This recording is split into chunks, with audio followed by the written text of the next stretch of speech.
Gabriel Garcia Marquez. Vera e lumtur e zonjës Forbes, përkthyer nga Violeta Volume. Pasdite kur u kthyem në shtëpi, gjetëm tek trauderës një gjarë për uji gjigant të varur nga koka. Ishte i zi dhe fosforeshent, dhe dukej si të ishte një mallkim ciganësh, me sytë ende të gjallë dhe dhëmbët si sharr në nofullat e çaplyera.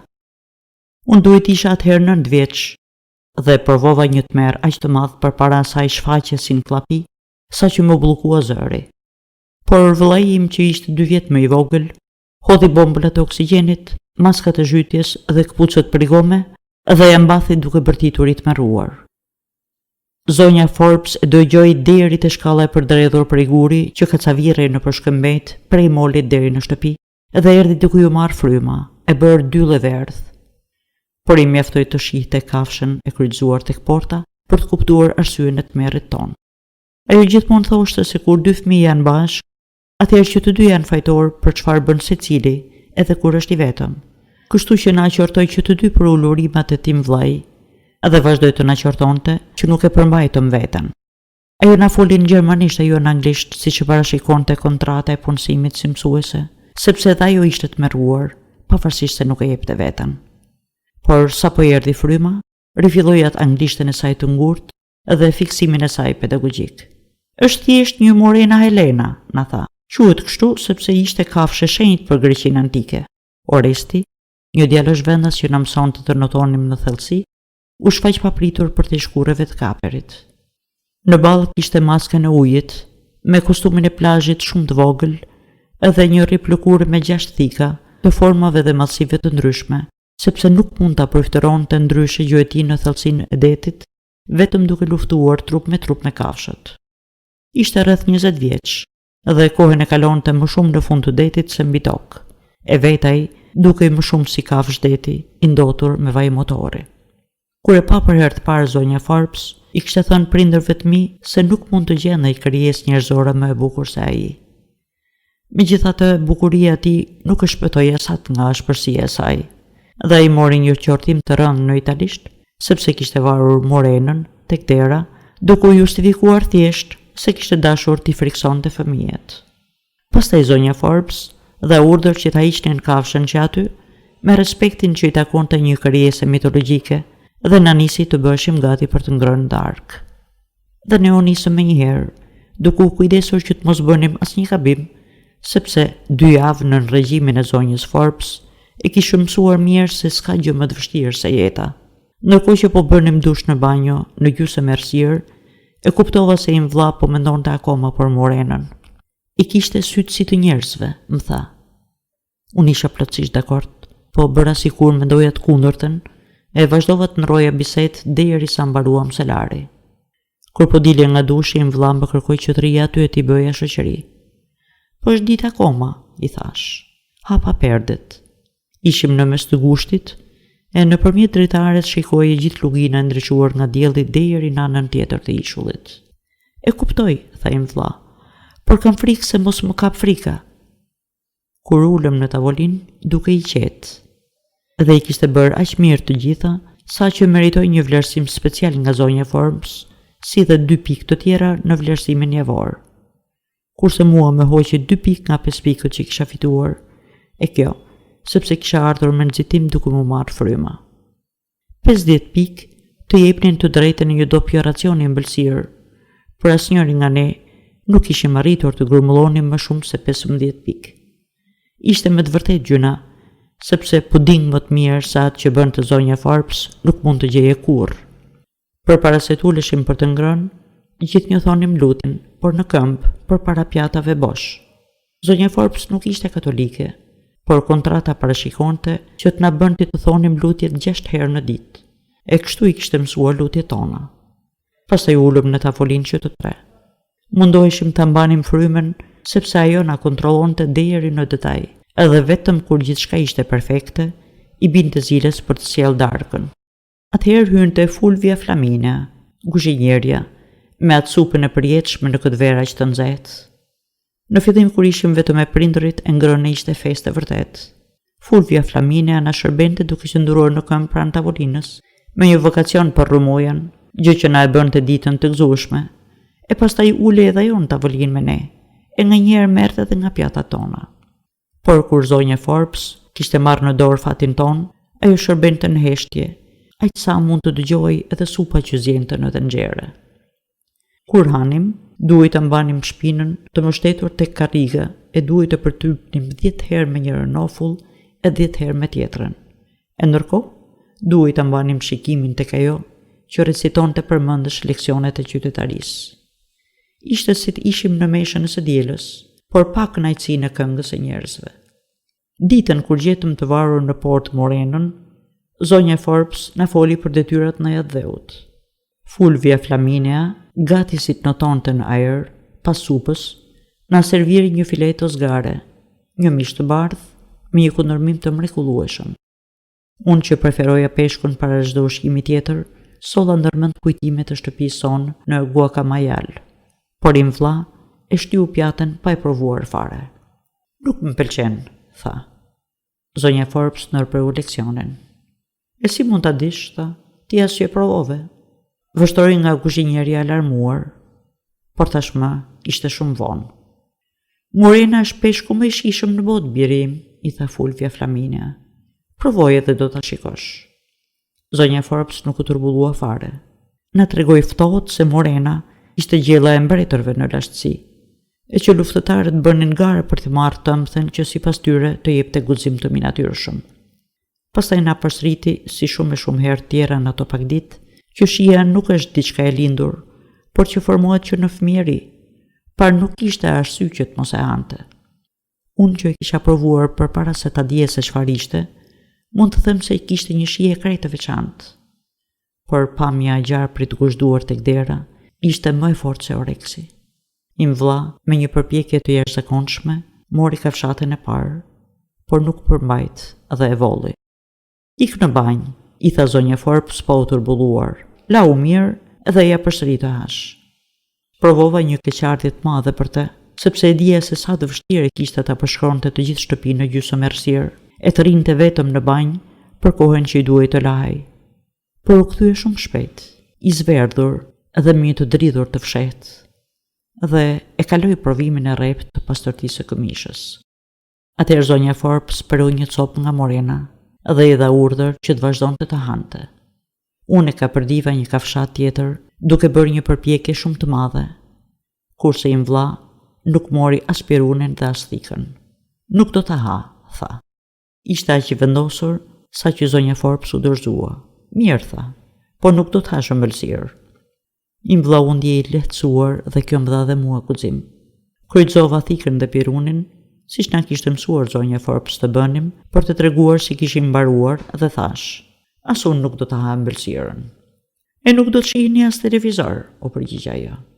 E nuk do të shohim as televizor, thash. Zonja Forbes vuri mbi tavolinë pecetën, edhe që të tre u ngritën për të thënë lutjen. Pastaj na dërgoi në dhomën tonë dhe na dha urdhër që kur ajo të mbaron të së ngrëni, ne duhet të kishim fjetur. Na i hoqi të gjitha pikët që kishim fituar, edhe vetëm pasi të kishim mbledhur 20 pikë, do të mund të hanim pastat me krem, tortat me vanilje, edhe krostatat e mrekullueshme me kumbulla, që nuk do të mund t'i hanim më gjatë gjithë jetës. Herët avon do të arrinim në atë pikë. Për një vit të tërë i kishim pritur ato pushime në ishullin e Pantelerisë, në skajin jugor të Sicilisë. Edhe kishte qenë një mrekulli gjatë muajit të parë, kur prindrit kishin qenë bashkë me ne. Akoma më duket si ëndër lugina plot diell me shkëmbejt vulkanik, deti i përjetshëm, shtëpia e lyer me gëlqere deri edhe te shkallët e hyrjes, kur nga dritaret e shtëpisë, në netët e qeta, shiheshin kryqet e ndritshme të fareve të Afrikës. Duke eksploruar me babain fundin e përgjumur të detit, patëm zbuluar disa silur të verdh që kishin mbetur aty nga lufta e fundit. Kishim nxjerr një anfor greke, gati 1 metër të lartë, me kurora të bërë gur, brenda së cilës kishte mbetur një verë e helmuar prej kohësh që nuk kujtohen më. Kishim bërë banjo në një pellg që nxirrte avull, ujrat të cilit ishin aq të trasha sa gati mund të ecje mbi të. Por zbulimi më i mrekullueshëm kishte qenë Fulvia Flaminia. Dukej se një peshkop i lumtur që ecte rrethuar nga një grup macësh të përgjumura, që gati sa nuk e rrëzonin tek ecte e ngatroi në përkëmbë me to, por që ajo thonte se i duronte jo nga dashuria, por që ta mbronin nga minjt. Natën kur prindrit shikonin në televizor programe për tritur, ajo na merrte në shtëpinë e saj, që ishte më pak se 100 metra larg tonës, edhe na mësonte fjalët e moçme, këngët, si dhe si qante era e Tunizis. I shoqi ishte më i ri se ajo, edhe punonte në hotelet me turistë gjatë verës, edhe nga që ishin larg, kthehej në shtëpi vonë për të fjetur. Oresti banonte me prindrit pak më larg, edhe darkave vinte me grepat e peshkut dhe me shportat me peshq që karavidhet sa pozonën ndet. I varte në kuzhinën e Fulvjes, që burri i saj të mund t'i shiste të nesërme në hotele. Pastaj rregullonte llampën elektrike në ball, edhe na çonte të gjuanim mijët e malit, të mëdhenj sa një lepur, të cilët prisnin të hanin mbeturinat e kuzhinës. Ndonjëherë ktheheshim në shtëpi kur prindrit i kishte zënë gjumi, e mezi na zinte gjumi nga zhurmat e mijëve që bënin luftë për të ngrënë mbeturinat në oborr. Por dhe kjo bënte pjesë në botën magjike të asaj vere të lumtur. Vendimi për të marrë një mësuese gjermani i erdhi në mendje babait, që ishte një shkrimtar nga Karaibet, edhe që ishte me më shumë ambicie se sa talent. I verbuar nga e shkuar e lavdishme e Europës, bënte që mos ta fshihte plotësisht origjinën e tij, qoftë me librat, qoftë me botën reale, edhe kishte marrë vendimin që te fëmijët e tij të mos mbetej gjurmë së shkuarës së tij. Mamaja vazhdoi të mbetej figura modeste siç kishte qenë kur ishte mësuese në Guaxhira. Edhe as që merrte me mend se babai mund kishte mendime të tjera përveç se madhështore. Kështu që asnjëri prej tyre nuk ja bëri pyetjen vetes se si do të ishte jeta jonë me një togere nga Dortmundi, që kishte së qëllim të na rrënjoste zakonet e shoqërisë europiane, ndërsa ato të dy do të merrnin pjesë bashkë me 40 shkrimtarë të modës në një kroqer kulturore për 5 javë në ishujt e Egjeut. Zonja Forbes kishte ardhur të shtunë në fundit korrikut, me një anije nga Palermo, edhe me ta parë e kuptuam se festa për ne kishte mbaruar. Kishte veshur një palë çizme ushtarake, me një xhaketë dopjopet në atë të nxehtë të jugut, dhe me flokët të prerë shkurt si burr poshtë kapeles prej shajaku. Ku tërbonte erë urin majmuni. Është era e europianëve, veçanërisht verës, na tha babai. Është era e qytetërimit. Por pavarësisht veshjes së saj ushtarake, zonja Forbes ishte një krijesë e mirë, që ndoshta do të na kishte ngjallur pak më shirë nëse do të ishim pak më të mëdhenj në moshë, apo nëse ajo do të tregonte një çik më shumë dëmshuri. Por bota jonë ndryshoi krejt. 6 orët të mëngjesit që në fillim të verës ishin plot fantazi, erdhe u bën të gjitha një lloj. Kur ishim me prindrit gjithkohën e kishim në dispozicion për të u larë me Orestin, të mrekulluar nga arti dhe trimëria, me të cilën përballej me kandilat e detit në ujërat e tyre të turbullta me bojë gjak, pa armë të tjera përveç thikave të tij. Ai vazhdonte të vinte në orën 11 me barkën e tij, me motorin jashtë varkës, por zonja Forbes nuk e lejonte të rinte as edhe 1 minutë më shumë se koha e domosdoshme për leksionet e zhytjes në ujë. Na ndaloi të ktheheshim natën nga shtëpia e Fulvia Flamines, sepse i quante të tepërt afërsinë me shërbëtorët. E në vend të gjuetis së mijëve, duhet i kushtoheshim leximit analitik të Shakespeare-it. Të mësuar të vidhnim mango në përobore e dëgjuanim mijë me copa tullash në rrugët e nxehta të Guacamayalit, për ne ishte e pakonceptueshme kjo torturë parimesh. Nga ana tjetër, shpejt e vumërej se zonja Forbes nuk ishte rrep me veten e saj siç ishte me ne, dhe kjo qeçarja e parë në autoritetin e saj. Në fillim qëndronte në plazh nën çadrën e plazhit, e veshur si për luftë, e lexonte Schillerin, ndërkohë që Oresti na mësonte të notonim në thellësi.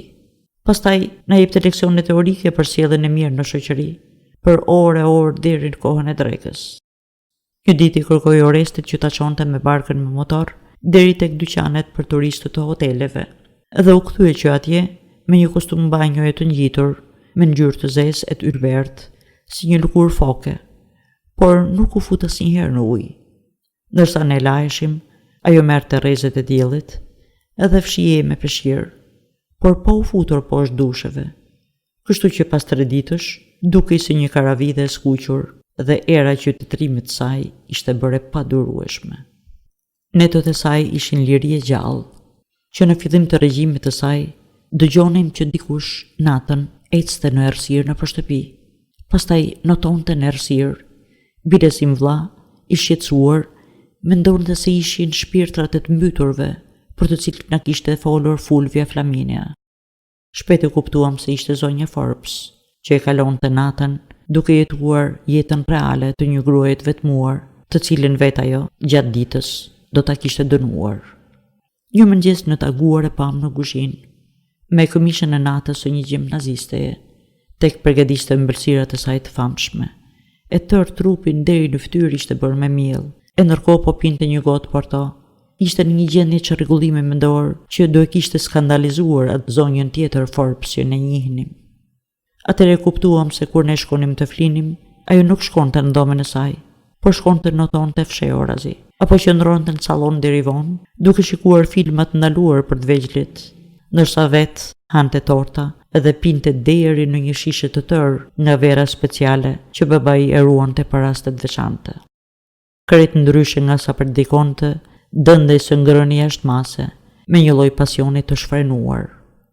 Pastaj e dëgjonim tek fliste me veten në dhomën e saj, e recitonte fragmente të tëra nga Vajza nga Orleansi. E dëgjonim të këndonte, e dëgjonim tek qante me ngashërim deri në agim, e pastaj në mëngjes shfaqej me sytë e njëjtur nga të qarët, gjithnjë e më e zymt e më autoritare. Në ato ditë, unë e im vlla ishim më fatkeq se kurrë, por unë isha i prirur të aduroja deri në fund, sepse dija që arsyetimi i saj do ta mundte timin, kurse im vlla nisi ta kundërshtonte me forcë, dhe vera jonë e lumtur u bë për ne vera e ferrit. Episodi i Morenës ishte pika e fundit që mbushi kupën. Po atë natë, nërsa dëgjonim vajtje ardhjet që sposhonim të zonjës Forbes, im vlla për një herësh shpërtheu me zemrim gjithë natin e grumbulluar që e hante shpirtin dhe tha: do ta vras. Mbete i habitur, jo aq për vendimin e tij, por sepse fiks në atë çast edhe unë po mendoja të njëjtën gjë. Si të qoftë mundova ta kundërshtoj. Do të ta presin kokën, i thash. Në Sicili nuk ka giotin, tha ai. Pastaj askush nuk do ta marrë vesh se kush e ka bërë. Ai po mendonte për anforën me verë, ku kishte mbetur vera vdekje prurse.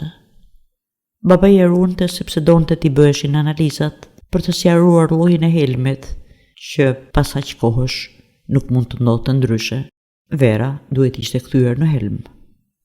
Ishte thjesht ta bëje të pihej nga zonja Forbes, e askush nuk do të mendonte tjetër, vetëse për një aksident ose vetvrasje. Kështu që në agim, kur e dëgjuam që ra të flinte, hodhëm verën e anforës në shishën e verës speciale të babait. Siç kishim dëgjuar, ajo dozë do të ishte mjaftueshme për të mbytur edhe një kal. Mëngjesim e hëngrëm si zakonisht, fiks në orën 9, të shërbyer nga vetë zonja Forbes, me paninë të ëmbla që Fulvia Flaminia na i sillte shpejt në mëngjes.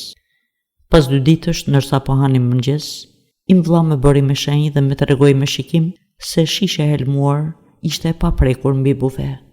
Kjo ndodhi një të premte. Edhe shisha mbeti e paprekur gjatë gjithë fundjavës. Por natën e të martës, zonja Forbes piu gjysmën e shishes, ndërsa shikonte filmat e saj të shturur të televizorit. Megjithatë, të nesërmen, në mëngjesin e të mërkurës, ishte përpikt si gjithmonë. Kishte fytyrën e zakonshme të netëve pa gjumë, e sytë ishin gjithë ankth pas lenteve dhe trashat syzeve, por ankthi ju shtua kur gjeti në shportën e panineve një letër me pulla gjermane. E lexoi letrën ndërsa po pinte kafen, e gjithë ato herë na kishte thënë se kjo nuk duhej bërë kur hahet. Gjatë leximit i shfaqeshin kthjellime që rrezatonin fjalët e shkruara. Pastaj hoqi pullat e postës nga zarfi edhe i vuri në shportën me paninet e mbetura për mëngjesin e burrit të Fulvia Flaminias. Ndonë se nisi keq atë ditë na shoqëroi në eksplorimin e fundit të detit, e qëndruam duke lodruar në det derisa mbaroi oksigjeni i bombulave. E më pas u kthyem në shtëpi pa leksionin e zakonshëm të edukatës. Zonja Forbes jo vetëm që ishte gazmore atë ditë, por në orët e darkës ishte më gjallë se asnjëherë tjetër. Im vlla nuk po e duronte dot shkënjimin. Sapo ajo i dha urdhër të fillonte, largoi me një gest provokues pjatën me supë. Më ka ardhur në majtë hundës kjo supë, tha, që si të kishte lëshuar një granat lufte në tavolinë. Zonja Forbes u bë e verdhyll, buzët ju ngrin, xhamat e syzeve ju mjegulluan nga lotët. Pastaj hoqi syzet, i fshiu me pecetën e bukës, edhe para se të ngrihej i vurimi tavolinë me hidhrimin e një kapitullimi pa lavdi. Bëni si t'ju doj qefi, tha, unë nuk ekzistoj. U mbyll në dhomën e saj deri në 7. Por përpara mesnatës, kur mendonte se na kishte zënë gjumi, e pam të kaloj me këmishën e natës, e që mori me vete në dhomë gjysmën e tortës me çokoladë, edhe shishen me më shumë se 4 gishta me verën e helmuar. U dridha nga kënaqësia. E shkreta zonja Forbes, thash. Im vlla nuk merrte as frym. Të shkretët ne, po të mos vdesonte, tha ai. Nga mëngjesi nisi të flasë me vete për një kohë të gjatë. Recitonte Schillerin me zot lartë, e frymzuar nga një marrëzi frenetike, që kulmoi me një britëm finale e që u përhap në të gjithë shtëpinë. Pastaj psherti u disa herë dhe përfundoi me një fishkëllim të trishtuar të vazhdueshme, si ajo e një anije që tërheqen zvarr. Kur u zgjuam ende të lodhur nga tensioni i natës së shkuar, dielli depërtonte si thik nëpërmjet krilave, por shtëpia dukej si e zhytur në një pellg. Atëherë kuptuam se duhet ishte ora 10 afërsisht, dhe nuk na kishte zgjuar si zakonisht zonja Forbes. Nuk kishim dëgjuar as zhurmën e rubinetet në banjë, as zhurmën e ngritjes së krilave, as thundrat e çismeve, as tretrokitjet me pëllëmbën e dorës në portë prej saj. Im vlla ngjeshi veshin tek muri, mbajti frymën, por nuk dëgjoi asnjë shenjë jete nga dhoma ngjitur. E më në fund lëshoi një pshertim çlirimi. Ja rregulluam qefin, tha. Vetëm deti dëgjohet. Mëngjesin e përgatitëm vetë, pak para 11-s. Pastaj zbritëm në plazh me 2 bombulat e oksigjenit nga një për secilin dhe nga një rezervë, para se Fulvia Flaminia të arrinte me shpurën e macave për të bërë pastrimin e shtëpisë. Oristin e gjetëm të kipoçante barku një kocë 2 kilogramshe që sapo e kishte zënë. I tham që kishim pritur zonjën Forbes deri në 11, e me që flinte akoma, vendosëm të dalim vetëm në det. I treguam edhe se një natë më parë kishte kaluar një krizë me të qara në tavolinë, e mbasi kishte fjetur keq, e kishte dashur të rinte ende në shtrat. Orestit nuk I interesoi shumë si arimi ynë, gjë që e prisnim, dhe ai na shoqëroi për rreth 1 orë në hapësirat në ujore. Pastaj na tha që të shkonim për të ngrënë drek, dhe ai u nis me varkën me motor për të shkitur kocën tek hotelet e turistëve. E përshëndetëm me dorë nga shkalla prej guri, duke I lënë të kuptonte se po shkonim në shtëpi, e qëndruam aty deri sa ai u zhduk për te shkëmbenjve. Atëherë vum edhe një herë bombolet e oksigjenit dhe vazhduam të notonim pa lejen e askujt. Dita ishte me re, dhe larg në horizont dëgjoheshin gjëmimet e bubullimave, por deti ishte pa dallg, edhe drita ishte mjaftueshme për të parë nën ujë. Notuam në sipërfaqe deri tek vija e farit në Pantelëri, dhe pas një 100 metrash u kthyem djathtas dhe u zhytëm, atje ku besonim se kishim parë si lurët e luftës në fillim të verës. Ato ishin aty, si atëherë, 6, të lyer me ngjyrë të verdhë si dielli dhe me numrin e serisë të paprekur e të vendosur në fundin vulkanik të detit, në mënyrë aq perfekte sa vështirë të ishte rastësishme. Pastaj vazhduam duke I ardhur farit rreth rrotull, duke kërkuar qytetin e zhytur për të cilin e mrekulluar na kishte folur Fulvia Flaminia, por nuk arritëm të gjenim. Pas një 2 orësh, të bindur se s'kishte asnjë mister tjetër për të zbuluar, duke thithur oksigjenin e fundit që na kishte mbetur, u ngjitem në sipërfaqe. Ndërsa notonim kishte shpërthyer një shtrëngat vere. Deti ishte me dallg. Turma zojç mishkngrënës fluturonin me klithma mbi peshqit e trullosur pranë bregut. Por drita e pasdites që sapo kishte nisur ishte një mrekulli, dhe jeta ishte e bukur pas zonjën Forbes. Megjithatë, kur mbaruam së ngjitur I shkallët e shkëmbenjve, pam shumë njerëz dhe 2 makina policie te dera e shtëpisë. Atëherë për herë të parë e kuptuam se çfarë kishim bërë. Im vlla nisi të dridhej, edhe e deshi të kthehej mbrapsht, Unë nuk hyj, tha. Kurse unë pata bindjen e turbullt se mjafton të qikonim kufomen, edhe askush nuk do dyshonte për ne. Qetësoj, thash. Merr frym thellë dhe mendo vetëm një gjë. Ne nuk dim asgjë. Askush nuk u mor me ne. Ulëm bombolat e oksigjenit, maskat edhe këpucët e gomës, edhe hym nga veranda nësore, ku dy burra po pinin cigare të ulur në tokë pranë një barrele.